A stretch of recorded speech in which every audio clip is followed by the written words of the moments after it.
A very common question that we get is, how long do I need to use the tools?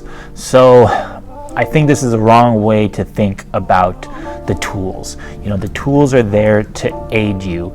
To me, this almost sounds like, when can I stop wearing my seatbelt when I'm driving my car? You know, I mean, you could say, hey, you know, you haven't had a wreck for a year, you can stop wearing your seatbelt, right?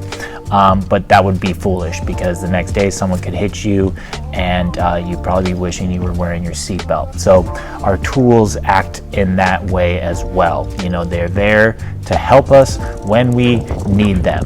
So just because your dog is wearing a prong collar doesn't mean you need the prong collar. It's there in the event that something happens and your dog backs away, you know, they get frightened, they're not going to be able to escape that collar. Whereas if they're on a flat buckle collar, they could slip out of that. If they're on a harness, they could slip out of that too.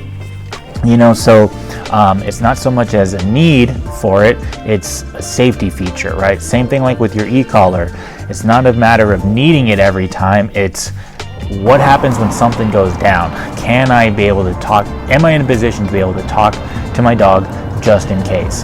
You know, that's something that we say to our clients all the time, is that these tools are like your insurance policy. You know, you're probably never going to need them, especially as you've been training and working with your dogs. Like, they're just going to become less and less and less dependent on them, as are you.